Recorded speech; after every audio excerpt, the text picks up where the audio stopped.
harus temuin mereka. Itu satu-satunya cara untuk menenangkan mereka. Tapi Pak, Pak Sekdes tenang saja.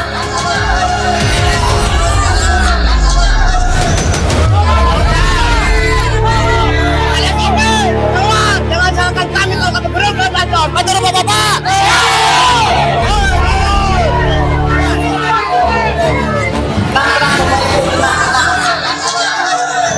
Kalau ada yang mau baik itu sampaikan, kan ada cara yang lebih baik. Kita ngobrol di dalam, sambil ngopi, kita diskusi. Tolong Kades! Saya tidak setuju ditemuin sana saya koruptor. Aduh, Bapak.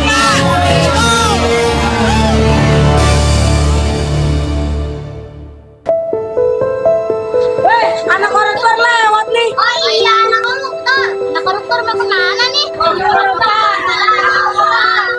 Ayahku bukan koruptor. Iya, ayahku nggak suka mencuri. Anak koruptor. Anak koruptor.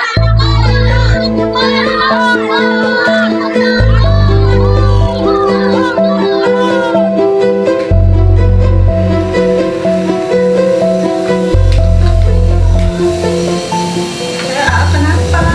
Itu Bu tadi ada dikatain katanya anak koruptor padahal kita bukan anak koruptor kan Bu? Iya, ya udah nggak usah didengerin. Yuk kita masuk. nggak bersalah bagaimana? Dana desa dipakai untuk kepentingan pribadi, itu jelas salah kan? Ya jelas salah, tapi kamu yakin Pak Kades melakukan itu? Sangat yakin, karena saksinya istri saya. Dia melihat dengan mata kepala sendiri, bukan kata orang.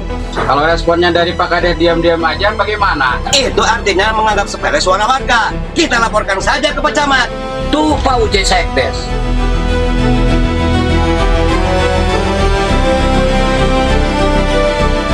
Ada apa Pak Wawan, Pak Obek? Kamu tahu kan kalau Pak Kades itu korupsi dana desa? Siapa bilang Pak Kades itu korupsi? Kamu belain dia itu koruptor. Menuduh tanpa bukti itu bisa jadi fitnah loh Pak Wawan. Kamu menuduh saya tukang fitnah? Hah? Udah, Wawan, udah, masih.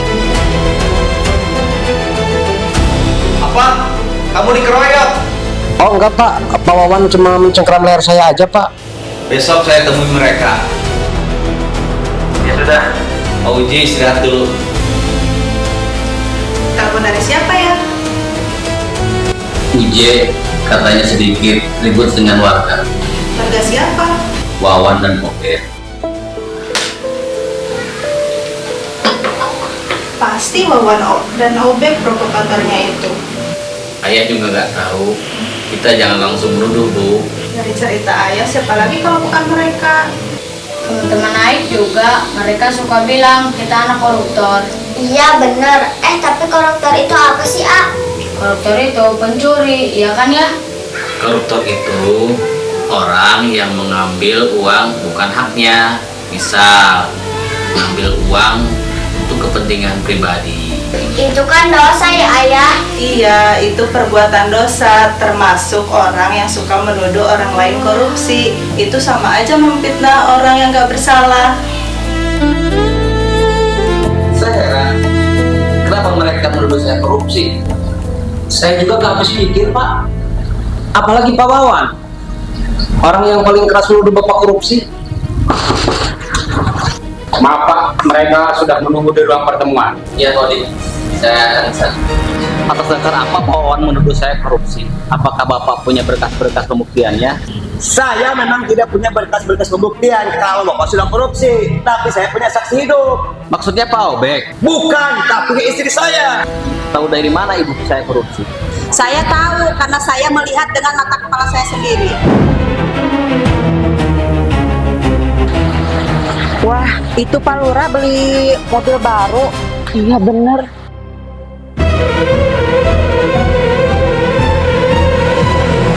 Wah, Pak Lurah itu ngeluarin uangnya dari amplop desa. Pasti itu Pak Lurah korupsi. Iya benar, pasti itu korupsi tuh.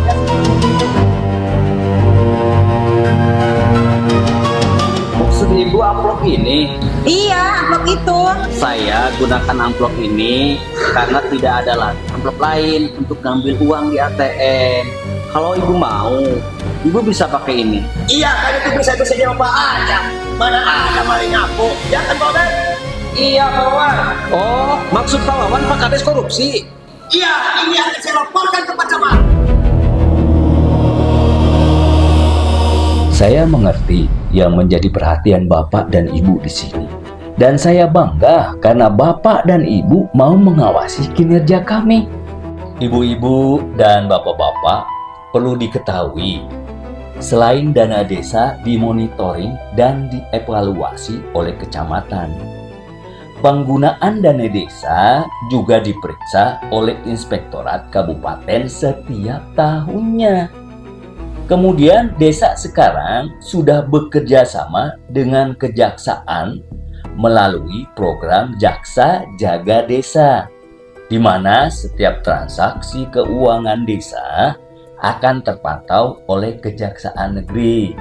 Jadi, desa tidak akan sewenang-wenang menggunakan setiap anggaran yang akan dikeluarkan. Dan saat ini, setiap anggaran yang keluar melalui transfer rekening. Kalau dana desa dipakai untuk kebutuhan pribadi, itu namanya bukan korupsi, Pak.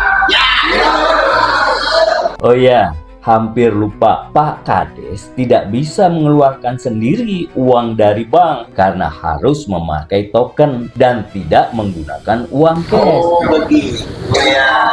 Aplikasi Jaga Desa adalah sistem berbasis web dari Kejaksaan Agung RI untuk memantau pengelolaan dana desa secara real time, meningkatkan transparansi, efisiensi administrasi, dan pencegahan korupsi, serta memungkinkan laporan langsung dari warga, mengintegrasikan fungsi pengawasan dan pendampingan hukum bagi pemerintah desa agar pembangunan lebih akuntabel dan tepat sasaran. Tujuan utamanya yaitu pengawasan dana desa untuk memantau alokasi hingga realisasi anggaran secara langsung, kemudian transparansi dan akuntabilitasi, dan pencegahan korupsi. Jadi bagaimana Bapak Ibu? Apa Kades OP korupsi? Ya Pak Kades, saya minta maaf yang sebesar-besarnya atas perilaku saya karena saya sudah dimakan nyawa di istri saya. Ya, Pak Kades, saya juga mohon maaf sebesar-besarnya. Saya juga minta maaf, Pak Kades.